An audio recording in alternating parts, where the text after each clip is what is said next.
Barbie. She's everywhere right now and hard to escape from. Today we're taking a look underneath all the hype and potential agendas going on with this revival. Barbie is now 60 years old and facing what people are calling the most expensive rebrand in the world. Barbie's owner Mattel has teamed up with Warner Brothers and spent $145 million and another $100 million on the marketing. With so much at stake, we just had to know what people really think about Barbie's big comeback. Is she just a relic from a bygone era, desperately dragged back from the last century? Or maybe, just maybe, we're totally into this whole thing because it takes us back to being younger when we loved our Barbies. Remember all that pink, glitter and sparkles, pretending that we had the most beautiful dresses and picture-perfect houses? And of course, let's not forget Ken. Oh, Ken, we have a lot to say about Ken. Okay, Sarah, get into the hot pink convertible because we're going straight to the comments. So Sarah, in preparation for this episode, I actually asked our lovely Instagram followers if they were planning to see Barbie, and I can reveal that 65% said they were planning to see it and 35% said they're not going to see it. I found that interesting because I actually thought everyone was going to see it from what you're seeing online. Yeah, I think online definitely. And I maybe had that perception too, but when I mentioned I was going to see it, I actually had people going, I didn't even know there was a Barbie movie. So I don't know how they've missed it, but... So today we're going to talk all things Barbie, including we're going to talk about the film, the online reactions, your reactions, which you shared with us on Instagram, including what you really think of Barbie, what you really did to your Barbies, which really cracked Sarah and I up, and more on that later. But first I thought we'd do a quick Barbie origin story and a bit more about the business side of this and what's at stake for Mattel with this huge Barbie comeback. So Barbie was invented by Ruth Handler in the 1950s. Ruth was the co-founder with her husband Elliot of the toy company Mattel. And she was inspired by watching their daughter play with sort of make-believe paper dolls of adult women. And in that moment, Ruth realised there was a sort of unfulfilled niche in the market for a toy that allowed little girls to imagine their future. And it was actually while she was on holiday in Switzerland, she saw this beautiful blonde doll in a Swiss toy shop window, and she was actually quite captivated with it. And when she went inside to inquire about it, she found out it was called Lily, and it was in fact a sort of sex toy joke handed out at bachelor parties. But that didn't deter her. She brought the doll, put it in her handbag, went back to America, and she actually ordered for it to be made up into a prototype. And just to discuss Barbie's proportions, she's got this 39-inch bust, 21-inch waist, and 33-inch hips. I do remember reading that, if Barbie was a real person, someone had done these calculations, that her BMI would be so low she wouldn't be able to menstruate. Her body could only fit half a liver and a small part of her intestines, that she'd be so unbalanced that she wouldn't actually be able to stand up. She'd just topple over. Yeah. Another researcher calculated it was possible for a woman to have the same figure as Barbie, but the chances were less than 1 in 100,000. I mean, it's insane, isn't it, really? Because, this is the thing, that Ruth made this prototype and she took it along to the New York Toy Fair in 1959, and she sort of showed it to the sort of what was a very male-dominated toy industry. She showed it to the kind of buyers, and they were like, you cannot seriously want to sell that doll. It's improper. Look at her breasts. It's just all wrong. Little girls want to play with baby dolls and pretend to be mummy. But boy, were they wrong. I mean, Barbie has made billions for Mattel and accounts for 73% of its revenues, I found in a Forbes article. 9 out of 10 American girls own a Barbie. The Barbie brand has a staggering 99% brand awareness globally. Barbie's had over 250 careers, too many to mention. And Barbie was on her own for a full 5 years before they introduced Ken in 1961. Wow. But of course, she came with a lot of criticism and a huge backlash, especially in the 70s. Oh, absolutely. Because growing up in the 80s, I was very aware of that. And, there was actually research from 2006 that found that girls who were aged 6 to 8, if they played with and witnessed her impossible beauty standards, it actually led to an increase in their body dissatisfaction because it ingrained the pressure to be thin, and it left them with negative emotions about their own size. Mm-hmm. On the other hand, girls who played with full figure dolls were not as conscious. So that's quite an interesting finding. But a lot of people have very positive memories of it. So I saw this comment on New York Times that said, as a Latina whose looks doesn't fit the Barbie mold, I still never understood the hate of this doll. I had many Barbies growing up, and these dolls helped me express my imagination. I'm quite fond reminiscing on the stories and worlds I created for my dolls. I never saw the doll as a person to strive to be, but the stories I created were more of a reflection of what was going on in my youth. So that's an interesting, different perspective, but the research suggests otherwise.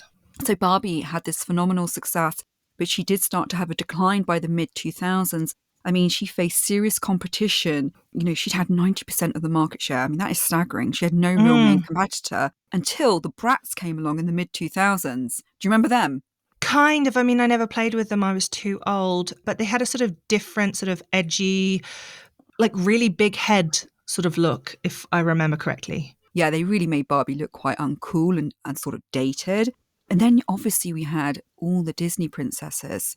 So Barbie sales really plummeted from their peak in 1993. So Barbie really was coming like out of fashion, just wasn't the demand anymore. But then in 2016, they sort of staged a sort of mini comeback, sort of to combat this decline. They came out with this sort of new diverse line of dolls with different body types. So they had tall, curvy, and petite dolls. They actually made a Zendaya Barbie doll. Who I would imagine is still a very thin Barbie. Exactly. So sticking still a little bit to the stereotype. Something I found confusing when researching this episode is sort of a bit unclear about this curvy Barbie because they actually made an Ashley Graham one a couple of years ago, you know, the plus size supermodel. Mm-hmm. And she kind of was there posing with her doll. And I was like, well, did they make the doll? Well, no, it was just all a big publicity stunt. They never actually put the doll into production. So I found that a little bit confusing what the purpose of that was. And a lot of people said, oh, I would have loved to have had this doll. So that's something I find confusing when Barbie tries to take on the plus size or fat, curvy body shapes. Yeah, it's really interesting because you mentioned a curvy Barbie, but the BBC News story in it, they'd calculated that curvy Barbie would have actually been a UK size 6 to 8 waist and What? size 8 hips. So it's not really that curvy. I don't know if you remember this. I remember it was in the 1997, the Body Shop launched a campaign where they'd sort of created a computer generated figurine called Ruby. It was chubby cheeked, it was chestnut haired, and it was a brainchild of their self esteem campaign, Love Your Body, long before I think Dove did that. Mm-hmm. She was a size 16 and it was accompanied by the caption, "There are 3 billion women who don't look like supermodels and only 8 who do." And she sent the message that you should love what you've got, not loathe it. And I just always remember that. It really jumped out at me at the time. Oh my goodness, I can see a picture of her now. I've looked it up. She kind of looks like me naked. No, I shouldn't say that. No, I think you could say that. Yeah, she's much more realistic. So the stakes are high for Mattel, right? There's $80 billion being spent on toys every year. And nearly all the toys that were launched in the 80s, I mean, it was compulsory that they came with a cartoon, even a film. You remember My Little Pony, Care Bears? Nearly all of them had cartoons. I actually don't remember the cartoons for them. I just remember the toys themselves. I remember it in the other direction where cartoons then launched a whole new merchandise range. You couldn't launch a toy basically without a show being attached to it. And I think this is a really important point because I really like the quote that Martin Scorsese said about what we're seeing in the cinema the sort of last 15 years, that we've sort of got stuck in what he called amusement park cinema. You know, you've got all the comic book films like Marvel, DC, what they call intellectual property. Probably a lot of you know about intellectual property, but you just take something like a comic, like Batman, and you just keep recycling it and recycling it. It's like a built-in fan base. It's easy, low risk to make most of the time. Mm. And that's why we're seeing in the cinema just this repetition, because it's just so expensive to make movies, right? But Yeah. what's interesting is that lately the Marvel films, Star Wars, and even the new Indiana Jones, they're kind of losing their allure and not performing as well in the box office. But then Hollywood still wants to make these films that are a bit sort of like, well, we know there's going to be an interest and a fan base sort of ready made. So what does Mattel do? They hire a top entertainment executive as their CEO. He's male, by the way, to turn all their sort of IP or their toys into entertainment kind of gold. And so, yeah, I mean, they got 45 toys they could potentially make into films, including Polly Pocket. I guess I'm bracing myself for a lot more of these toy-themed movies. Barbie 2 and 3 and maybe even 4. Yeah, that's if Mattel allow Margot Robbie to come back and play her over the next 30 years, or maybe they CGI her. to be younger like Harrison Ford. So I hope that paints a good picture of why Mattel are putting so much on this Barbie film. Yeah, and they really are, because the marketing has been insane and it's just been everywhere. I mean, I went into a B&M store and I just saw these like cake bars that were Barbie cake bars, and it's filtered down to everything. Mm. I've seen some comments about the marketing. For example, there was a Guardian comment that said, and the Oscar goes to the marketing team. And someone Yes. replied, all this hype has the inverse effect on me. I don't want to see it as I'm feeling forced. Mm. And there was a Daily Mail comment that said, I'm so tired of the Barbie PR. Just yesterday, I went to the local bakery and all the pastries were pink or had pink icing. The front person said, it's Barbie week. Insert eye roll from me. Did I buy any? No. I agree. I mean, it's absolutely everywhere. I mean, they even turned Google pink the other day when I was searching for Barbie. All these pink, dazzly, glittery stars kind of popped up, and they even turned, like, you know, where it's normally white on the search results, it was pink backdrop. So I was like, that's an insane level of marketing. I just Mm. wouldn't like to think how much that cost. I mean, I imagine the marketing team is having the time of their lives. It's like a dream job in many ways. And it actually reminds me when I did my brief stint doing sort of film marketing at Disney. And, you know, when we were putting the kind of campaigns together for Avengers and the Muppets, it is so, like, so detailed. Like, every place you can be where you can be seen by your target demographic, you will be, from YouTube takeovers, they call it, where you completely take over the YouTube homepage, to even doing a Miss Piggy hot pink nail polish partnership. I mean, it's literally about, like, being everywhere. Mm. And what they talk about is that you just got to maximize that IP as much as possible, including clothes, music, merchandise, just be everywhere. But a big part of it actually was getting the Mail Online on side. Mm. They were considered like premium tier kind of press coverage. So we needed to get their buy-in. And also all the mummy bloggers, especially Oh, Mumsnet. And so we were a bit, well, I always felt personally, not Disney, but I always felt personally a bit scared of mummy bloggers. They could be savage and they could really destroy a film if they yeah, if they wanted don't to. like it. Yeah. So with this Barbie film, I was a bit like, well, it's obviously a mother and daughter proposition here. You know, what do you think? Well, it was interesting because I think there was some confusion about whether this was for adults or for kids, like who it was aimed at. And the Lego films have been doing this for years. They're made for kids, but with adult jokes in there so that when the parents have to take them, they can enjoy it too. Mm-hmm. So someone asked on Mumsnet, hi, is this film okay for a 9-year-old? I've heard it's a 12A. My daughter is desperate to see it. Thanks.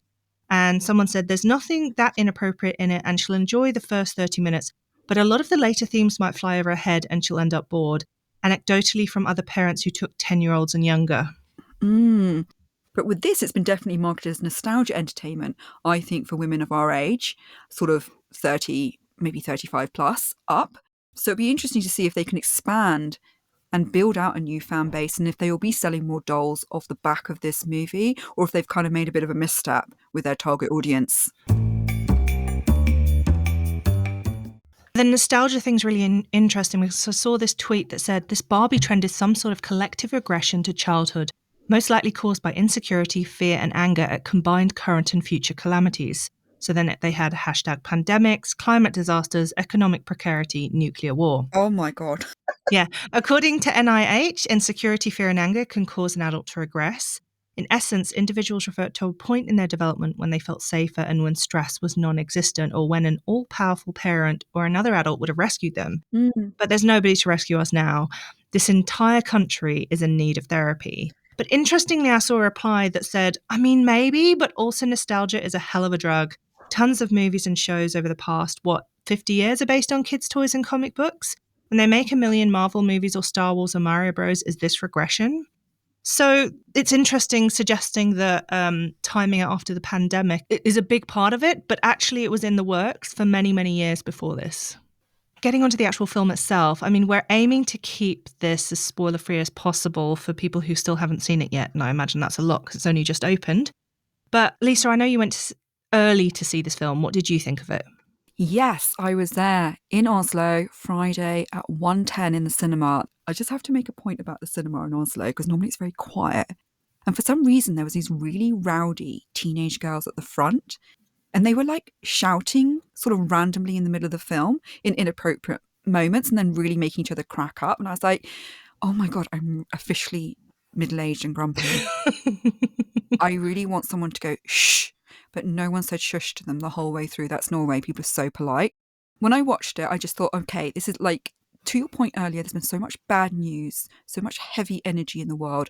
I was ready to take on all the rainbow, sparkles, and glitter, sunshine of Barbie world. And I really just absorbed it like sunshine, you know? I was loving Mm, it. I really loved the first bit of it, like when it was all happy world. And I'm not, like, again, I'm not going to try and give it away, but when Ken comes into the scene and he has his storyline, I was cracking up so much. And I was really thinking, this is really hard. And I was really feeling for the director, it's really hard to stay on the brand Barbie, like stay in the brand playbook. And it's what they need to sell Barbies and try and mm, make a feminist film. Thinking, this is actually an impossible mission. I think they did a really good job. I really enjoyed it. Yeah, thought Margot Robbie was fantastic. Loved all the different diverse characters. Yes, I got the ending and I understood the main message, but it was weird. I don't feel feelings. I feel like it's mm. clever, but I'm not feeling feelings. Like when I first saw Thelma and Louise when I was like 14, and I was like, that rocked my world. I know it's not the perfect feminist film, but it rocked my world, the message in that film. Yeah. When I saw Legally Blonde, I loved that film. Oh, I love that film too. Yeah. And like it's hard. Like I just think Legally Blonde, there was something about Reese Witherspoon and her character I just fell in love with. And Yeah. the whole Elle Woods world was amazing. So for me, I didn't feel anything. That's the main takeaway. I can completely relate to that because most people have also said they like the beginning and they got a bit bored more towards the end. I weirdly almost had a bit of a reverse in the sense that I felt really uncomfortable right from the beginning, Oh, in that the tone was uneven and I was really confused at what angle they were going through from, because it felt both like you're trying to be feminist and satirical, but at the same time there's something not quite landing. It feels very much like you can feel the Mattel's hand behind it. yeah. It's like sort of self-referential, but it's also, and I was very unclear on the tone. It was just, it felt uneven for me. And then later there were messages that I understood in and of themselves. I just don't think it was smooth overall. I mean, the first thing I noticed was that, like you said, they had the diversity of all the different Hmm. Barbies, and there was a big Barbie, lawyer Barbie. But I remember the first thing thinking was, I know that Barbie has a lot of different iterations, but I absolutely doubt they've got a Barbie that is that size. So it felt very much like, okay, well, are they going to bring that out? Because this feels a bit like they're ticking the boxes on the screen, but it doesn't represent what's actually Yes. real. Sorry to jump in because I do have a point about this because I was intrigued and I ended up Googling when I got home, like what her doll was. So I looked Mm. her up and who she was, and I thought I recognised her. So she's Sharon Rooney playing the lawyer Barbie, and she's known for, well, she's a Scottish actress in Mad Fat Diary. Have you ever seen that? I did not recognize her, but I have seen that and I loved that show because it felt like the first show I'd ever seen a character that was even like remotely resembling my experience of life without it then being like a total downer, that there was no love interest. There was, Hmm. not just the like loser sidekick. This was like the main character. And I loved that show. Yeah. So I didn't realize it was her. Yeah. But in this film, Hmm. she was there, but she had no character and no agency and you had no sense of who she was as a character. Yeah, and that was interesting because when I went onto the Barbie website to look at the dolls that have been manufactured for this film, they've got all of them except Lawyer Barbie and also, dare I say it, the trans Barbie.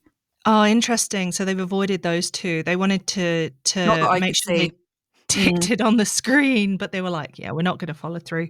So, what did you think of the film, particularly Ken?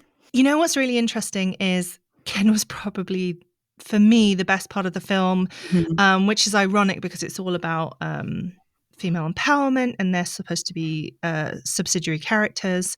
Margot Robbie is an amazing actress and I think she Mm. did really well, but Ryan Gosling knocked it out of the park, partly because I think he had the most established character with nuance and he had the funniest lines in a way. Mhm. I saw on Twitter that people were complaining that he's getting the most credit for being the best part of the film, despite the fact that it's supposed to be all about female empowerment. It's like the one main male character who's supporting is actually getting all the praise. And a comment regarding this was, I agree the optics aren't great, but can't you kind of blame the film itself for this? Ken is written with the most outlandish personality, many of the best jokes, a decently sympathetic ending, and even his own song, which was hilarious. And it Yeah. feels like by design, he was destined to be the fan favorite. And I agree with that. Yes. It was the most cohesive character and storyline. The other ones were it was confusing who the message was from and what the message of the film was, because it felt like they were conflicting in certain parts. Mm. What did you think of Ken? I have to say that I agree. Like, for me, he's really memorable. I came home and I just talked to my partner about him. I was like, it was so funny, his scenes. I didn't really have much to say about Barbie, or stereotypical Barbie, played by Margot Robbie. I just think that, yeah, I think it was difficult, wasn't it? Because she's like the centerpiece of the film, Barbie, but she's kind of like the foil for him. Well, yeah, I mean, I would say, and interestingly, the other really great entertaining character was Will Ferrell as the CEO of Mattel. So it's interesting in this whole show that has all these female characters. The No, I was going to most say Alan. I thought Alan was Oh, funny. Alan was brilliant too. Yeah. So actually, my favorite characters were the three men. Interestingly, which goes against my natural impulse in general. I mean, I'll choose novels written by women about women. Those are my, jam. Mm. But what felt was they were so trying to force a sort of agenda of what they were trying to say and make it really progressive and appealing, and yet still push a sort of corporate thing of wanting to rebrand, that it was just mismatched in the female characters, whereas actually the male characters had that freedom to just be funny. But this is the thing, right? Because you think of Elle Woods and Legally Blonde, right? Reese Mm, Witherspoon, I think, is a naturally brilliant comic actress. And I think Margot Robbie, have I seen her? I mean, Tonya had that dark comedy to it, and I know she can play comedy. But for me, it's like, is it the actress not able no. to pull off the comedy, or is it the part wasn't written like Elle Woods, like funny, you know? For me, I thought Margot Robbie was an excellent actress, and even America Ferrera, but the issue for me was the writing and the Mhm. direction, which is interesting because it's gotten praised so much. And that actually, what was really interesting was I knew the critics' reviews were all positive so far. The general consensus, Yeah. so on Rotten Tomatoes, it's currently got a rating of 90%. Mhm. And I remember watching it thinking, I'm not enjoying this. Something's wrong with this. But then doubting myself because everyone's going on about how amazing it is and how clever it is and how witty it is and how progressive it is. And it was really interesting how I started questioning myself, and it really reminds me of the bystander effect and social proof, which is that when situations are considered ambiguous, if you're not really sure of what you think, you are driven by the assumption that people around you know more than you do. So, sort of if you have an opinion by yourself and suddenly everyone around you is saying the opposite, you go, oh, I might be wrong. And that really came in for me because I started going, have I missed something? Have I just missed it? Why aren't I liking it like everyone else is saying it's amazing? What's wrong Yeah. with me? Exactly. But do you think on some level, like, people are calling this a very woke film? Do you think people are scared to give it a bad review because they're like, I mean, she's got all the credentials, the director, isn't she, Greta Gerwig? I've loved a lot of her films too, going back to Frances Ha. Yeah, me too. Exactly. So I feel like even when the New York Times tried to do an interview with her, they're like, I think everyone's like, oh, but she's so cool. And she's like done this. I mean, I don't want to call it in a derogatory way woke, but what I mean is it's a shortcut for saying basically it's like right on and it's cool and it's very now. It's like nobody really wants to go against that. You know what I mean? Well, Barbie was on the cover of Time even, so it's getting a lot of even gravitas for something that's considered possibly a bit more fluffy. And what's really interesting is the way that they've positioned it is that it's very meta and it's very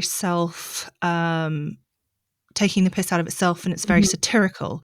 So the Mhm. easy argument there is it sets itself up so that if you don't really think it works, then it's because you don't really get the irony. So you're not smart enough. You know what I mean? Mhm. There's this setup that, well, if you don't like it, it's just because you don't get it. You're not smart enough. It's actually really, really clever. Mhm. And I'm like, no, I don't think it's as clever as it thinks it is.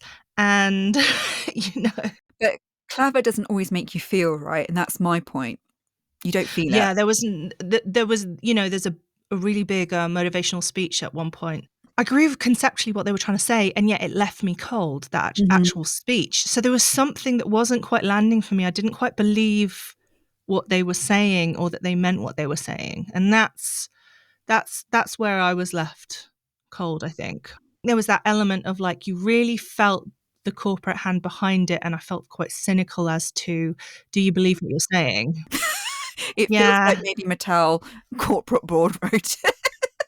Yeah, like Barbie really does have the power to do all this stuff. Does you know, I think "We get you. We're so diverse. We get yeah, you." Yeah.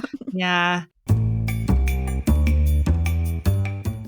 There was a BBC News tweet that said, "Why are we all obsessed with the Barbie movie?" And Mhm. interestingly, it's like, is that actually true, or are we all being tricked into thinking that we are? Oh, So I saw some interesting replies, one of which was, "We aren't. It's just a massive saturation campaign on all fronts that results in the feeling of it must be good because it seems so popular. It might be a good film, but at the moment it is hype, which, to be fair, seems to be very successful." And someone else wrote, "I'm more obsessed by the mold growing on the cheese in my nan's fridge." So yeah, no, I think it's like, mm, and you don't know, I don't know how the world of movie reviews works and how much they're given kickbacks to promote certain things. I don't know, but yeah, I'm naturally cynical about it. So yeah. me too. So let's go into some of the comments about Barbie that we found. So they range from the positive, this tweet, "Barbie is bright and pink and girly and joyful instead of moody and blue and grey like so many movies lately." Yeah, I totally get that because I often just sometimes want some frippery, let's call it. You know, something uplifting, something fun. Pink was my favorite color as a child. I was, you know, I wasn't a tomboy at all. And I get that. And also there's definitely something fun about dressing up, like you know, and liking all these things. I used to watch the Oscars, and I don't wear heels around the house, but there's part of me that looks at all these pretty things. And I think that's why I like Sex and the City when it came out. It's just Yes. like, oh, so many pretty things. And then at the same time, you feel like maybe you're selling out, you're letting down your feminist ideals, and that I'm just reinforcing the idea that women are only to be looked at. And maybe I only like it because I've been socially conditioned to think that I should like it. Maybe actually this is a whole, you know, I don't like it, but I don't know any better. And then you go round and round circles and you go, sometimes you just want to dress up, and that's okay too. And you just want to, you know, have unicorn cupcakes at your 30th birthday, which, yes, I did. Yeah. Yeah. I think it's really interesting you said this about Sex and the City because, like, I feel that femininity, you know, when she was wearing all those netted skirts like Carrie and Mm, those little doll shoes she'd wear on her feet, you know, it does feel very Barbie-esque, doesn't it? So it's kind of like it's never gone away. And I think that yeah, I mean, I know we have the right to be tomboys and, you know, dress in dungarees and play as well. But there is something about like, are we allowed to embrace that super feminine side of ourselves still without being seen as like a bimbo or sort of silly, exactly. you know, or girly? Mm. And on TikTok, there's been this whole bimbo trend where feminine presenting content creators are reclaiming the once derogatory bimbo label and aesthetic. So, you know, supposedly instead of abandoning femininity to succeed in a patriarchal society, bimbo feminism embraces femininity while supporting women's advancements. But I think it's problematic. It's a bit like reclaiming the word slut. Yeah. I'm like, why can't I just enjoy my sexuality without it being derived down to like that? Am I just buying? Am I just feeding into the same machine in a way? But this is reminding me of like this strange kind of moment that Playboy had. I don't know if it still does, like in the mid 2000s, you know, Paris Hilton, Yes, Playboy Mansion, you know, suddenly the Playboy brand merchandise. was for women, you know, it was kind of like the thing to look really sexy. And yeah, we're going into like this whole other thing, but it's weird like Yeah, how I know what you Barbie mean. has sort of, she really originally was like a sex toy kind of gift for men, she's kind of just continued, but in different kind of guises over the decades, you know? Well, it's interesting to me because she said, there are no dolls for girls to play as adults in an aspirational way. But why did they have to look like a sex doll then? She could have created a Ruth Bader Ginsburg doll. Why did it have to be? Why Yeah. was that element so important? So that's what I find interesting. There's a flagship toy shop right next to the cinema I went to in Oslo. I mean, it's the most beautiful toy shop. I went in there after the film. I've not been in there ever. I thought I'd just go in there because I don't have kids. I'll go in there and just see what Barbie looks like. What are they selling now? And I said, oh, I couldn't see Barbie. I said, where is she? Oh, we don't sell Barbie. I said, why not? And she goes, oh, yeah, we just don't like her from a psychological perspective. She's not healthy for young girls' self-esteem. In fact, you need to look at these dolls. So she showed me these dolls, and they've all been designed by kids, for kids, with 9-year-old girl bodies. Oh, nice. Yeah, and I was so like, go Norway. And like also that they resisted the pressure of Barbie and all the marketing. Because I was thinking they've not done any windows to do with Barbie. They've not, yeah, I have to just applaud Norway for like sort of actually not giving into it. Yeah, I love that. Mm-hmm. So going back to the comments. Yeah. So other comments about the film, they've highlighted the inconsistencies and, like we said about the film being too meta. Time magazine said it's a movie that's enormously pleased with itself. Barbie never lets us forget how clever it's being every exhausting minute. Well, I love that. Yeah. I have to agree with that, to be honest. I have to agree with that. Because I think when you go to Barbie, what you're looking for is some escapism. And it's jarring how they're trying to put the two things together, but it was annoying. Mm-hmm. There was also some people still criticizing that it's still damaging to women. Mm. There was another tweet that said, everyone needs to stop acting like women are closeted Stepford wives. There are plenty of things to unite women that don't involve everyone wearing pink to a movie. And that's sort of in response to everyone going, this is like so great that we can finally all be together and have a female cultural phenomenon. Mm-hmm.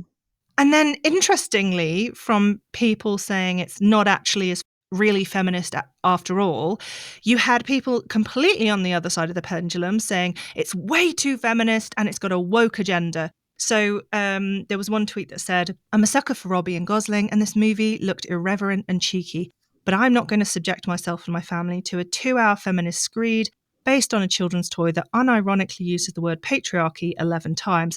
What an absolute waste of what looked to be a really fun, incredibly and whimsically designed idea. Mm. And so she's counted the number of times patriarchy comes in. And, I've read a lot of feminist literature, but it did feel very on the nose, to be honest. Mm-hmm.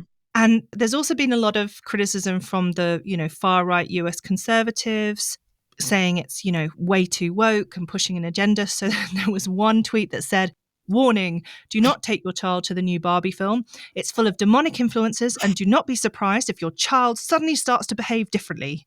Wow, that's impressive for a film.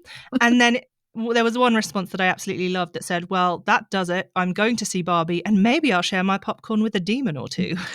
Oh, my goodness. That amused me. Do you think Barbie can right its wrongs? Well, I think that's the aim that has been gone in with for this film, either genuinely or cynically, because that's the mood of the time now and they want to get back into popularity. But it was interesting, I didn't realise this, but the film was originally marketed with a tagline that said, if you hate Barbie, this is the film for you. Mm-hmm. And it really made me think of that scene in Elvis where they have the I love Elvis badges and the I hate Elvis badges. And the manager Mm-hmm. was saying, we want everyone's money. So, we're not just going to go for the people who love Barbie. If we can go for the people who hate Barbie as well, we can get both sides of the coin. And I thought that was a really interesting approach. It's like they've gone in knowing that there's already some criticism towards Barbie and they're trying to respin it, I suppose. Yeah, and I've seen a lot of that, like you said, with the sort of American conservatives saying they're going to go and hate watch Barbie and then write rants about it or make rants about it on YouTube. Mattel are enjoying that money either way. They don't give a shit. Yeah. So you're just feeding into it, to be honest. Mm-hmm. And what's really interesting is I think they went in knowing that they'd have to respond to this sort of history of feminist criticism. and they wanted to address it sort of head on, almost like head it off. But this production has gone through a lot of ups and downs. So it's been in the works for quite a lot of years. And originally they had Diablo Cody as the original writer, who was the writer of Juno, and she's I think she's won an Oscar. And she said, when I was first hired for this in 2014, taking this skinny blonde white doll and making her into a heroine was a tall order. I didn't really have the freedom then to write something that was faithful to the iconography. They wanted a girl boss feminist twist on Barbie, and I couldn't figure it out because that's not what Barbie is. They went through another iteration with Amy Schumer, who was supposed to be writing and starring in it. And I think I'm not a huge Amy Schumer fan, but it would have been interesting to see a regular Barbie, if you know what I mean. But she left the production because of creative differences as well. The Amy Schumer version was going to feature her being sort of kicked out of Barbie world because she wasn't pretty enough, which I actually found quite funny. That I think I could have got on board with that, because I feel like they'd be taking the piss out of it, but in a way that I could actually get behind the character. And I do love Margot Robbie, but it's like they were trying to do that, but also not do it at the same time. And it was very conflicting. And so the problem that they had with this existing feminist backlash, Carol Hay, professor of feminist philosophy, she said, I think Barbie has long functioned as a proxy onto which cultural aspirations and anxieties about womanhood are projected. Like many feminists, I came to believe that being taken seriously as a woman meant rejecting pretty much everything that Barbie stood for. But then she actually goes on to say that she's reconsidered, and she says the hyperbolic femininity of Margot Robbie's portrayal of the iconic doll strikes me as tantalizingly closer to queer camp than as anything that's supposed to be taken as a sincere role model. That's interesting.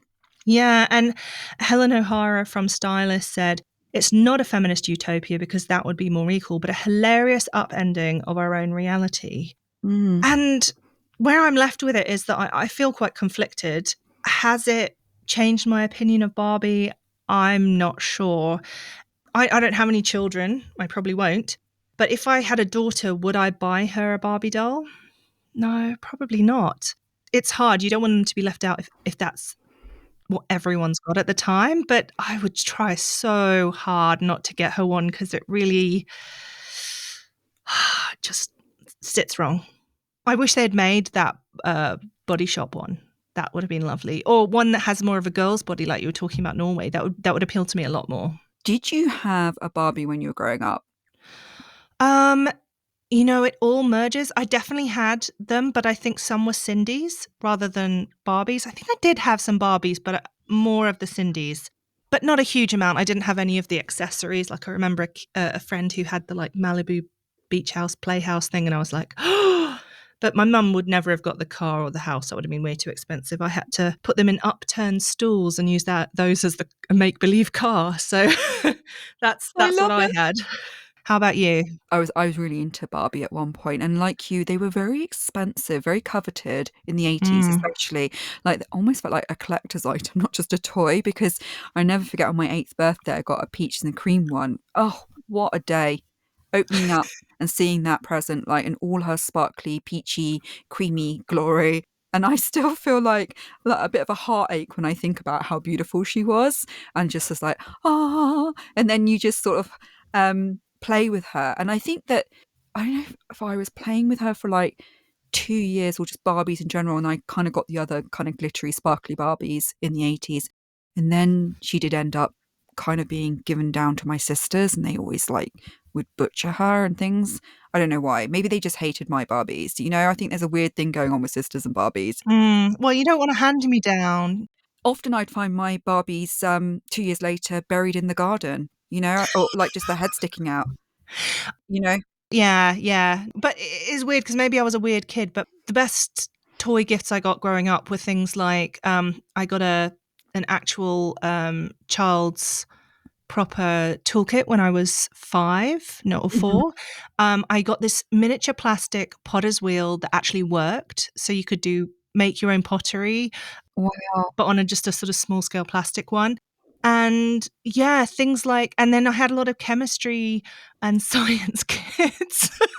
So that was more the direction that, I had a full scale dressing up box and, tiaras and shit too. But like, A Yeah. good dressing up box. I mean, that's the thing when I was reminiscing about playing when I was younger, because the theme of the film is like, imagine what you could be growing up. And it's like, well, I used to just be in the dressing up box thinking that I was George Michael in a Wham video, with the big t-shirt that said yes on it. Yeah.